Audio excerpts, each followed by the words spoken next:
Like killing Granddad wasn't enough for you? Okay, who the hell are you? Oh. So the Wave 4 DLC for Xenoblade Chronicles 3 seemingly has a new protagonist for us to play as. And funnily enough, he was in Xenoblade Chronicles 3. Yeah, remember that one room in the city?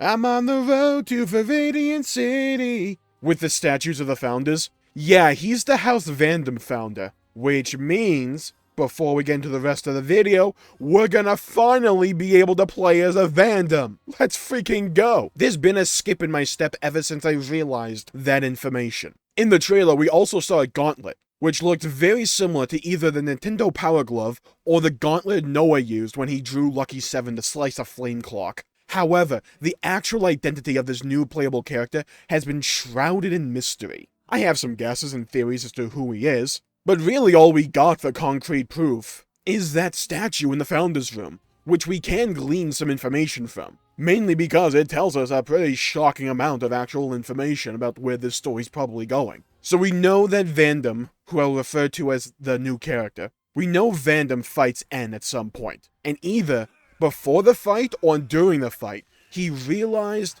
quote-unquote, fully the power of Ouroboros, and ousted N. I imagine this means interlinking, so the scene in the trailer may be from this moment, where Vandham learns he can interlink and uses that power to lay an absolute smackdown, Hell in a Cell style, against N. And whether or not that's the climax is still up in the air because they kind of pull an Adam with his lore after this, where once his mission is complete, he sets out by himself on a quote-unquote lonely expedition. Man wanted to cosplay as Bilbo Baggins, never to be seen again, leaving the city to the Doyle founder, who is his supposed younger sister. Now, there's two ways they can handle this. Just flat out not telling us, or showing us, like they did with Adam and Torna, so there is precedent for this style of storytelling, where he sinks Pyra below the clouds, hides the third Aegis sword, and walks off, never to be seen again. And no, I do not count those spectral images when Rex got the third Aegis sword.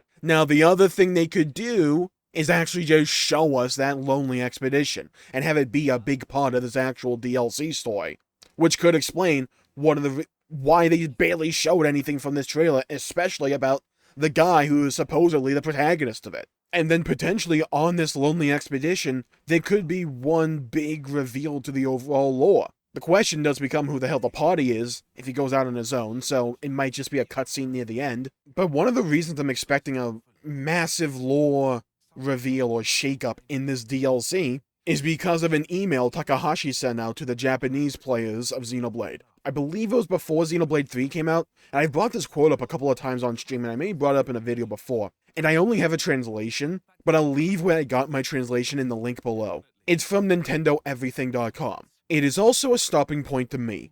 This title depicts the conclusion of the Xenoblade story that began with Klaus's experiment.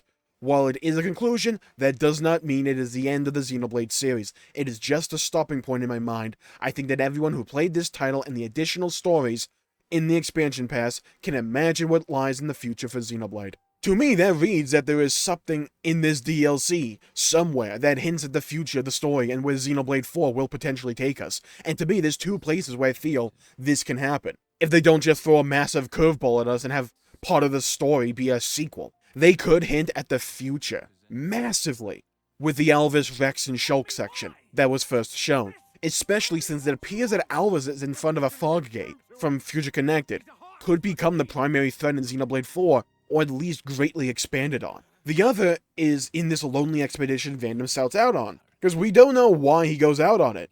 Mobius is still around, N is still around, Z is still around. They aren't handled until the base game. So what was so important that Vandham went out by himself to handle it? Was it just him being mentally done with everything, no longer wanting or having any fight left in him, so he goes out to live the remainder of his days in peace in a world perpetually stuck in war?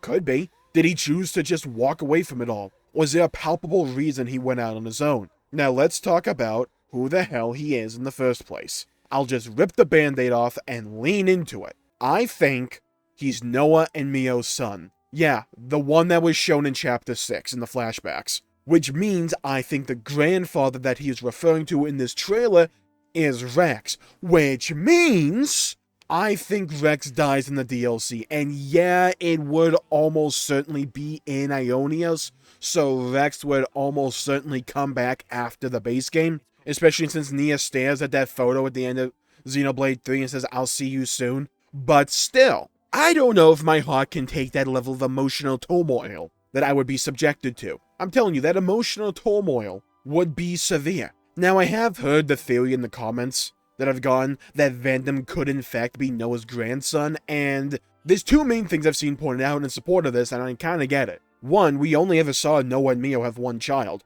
and Vandham apparently has a sister who is the House Doyle founder, as said on the plaque for House Doyle in the founder's room. And two, if Vandham is referring to Noah as his grandfather in the trailer scene, it kind of fits with what we know, where he could think N killed Noah instead of Noah becoming N. And it could just be a case of an unreliable narrator who just does not have all the facts. However, I still lean towards Vandham being Noah's son, and I'll explain why.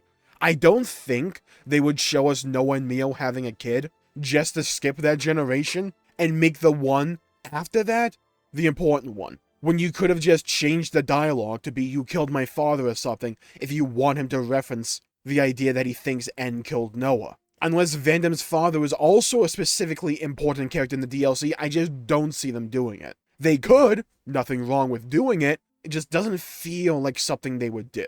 It makes way more sense in my mind having Vandham be Noah's son all along. It would recontextualize the scene from Chapter 6 in the base game, if we know the son's story with Wave 4, and makes it even more tragic. It would recontextualize that entire chapter that was already plenty emotional to be even more so. And now the sister.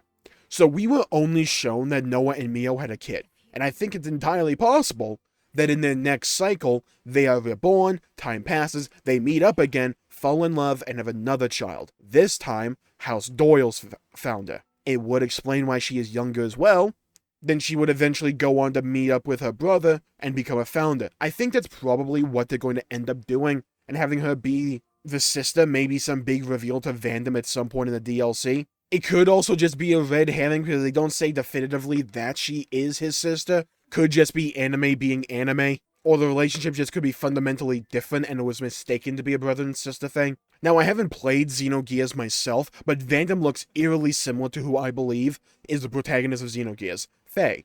I believe Faye is also a martial artist, much like Vandham is. So, from all that I've heard on streams, that Xenoblade 3 is a massive reference and throwback to Xenogears, having Faye be essentially the new protagonist of this DLC would also kind of fit. So if his name ends up being something like Faye Vandham, I wouldn't be surprised. So yeah, there's still a lot of the questions we have for this trailer, because all we can do right now is theorize, because we still have quite a while until this new DLC comes out. We may get some more information with the new Hero Quest coming out in less than a week. I doubt it, but we could. But once again, I think this was a really good teaser trailer, because it whetted my appetite for more Xenoblade and raised way more questions than it answered. And I still have some more things I need to break down from this trailer, but I'm going to need more time for that, so I'll save it for the next video. So if you enjoyed the video, please leave a like and subscribe. It really helps the channel out and helps support future content, and I greatly appreciate it. We're on the road to 1,000 subscribers, people. We're getting really close to it. So thank you all for tuning in. Always a pleasure making these videos. Hope you enjoyed them. Leave a comment down below with your thoughts, your opinions on this new playable protagonist for Xenoblade 3's DLC. Are you interested in what this story is? Are you disappointed? Let me know. I'd love to hear your thoughts and hear your perspectives. And be sure to hit the bell icon to be notified for when I upload in the future. Because you know, when Wave 3 of the DLC comes out, I will be covering it quite extensively. So get hyped, get excited, because I am as well. Stay safe out there, everybody. Have a great day. Go play some video games if you can. Thanks for watching, and I'll see you all next time. Bye-bye, everybody.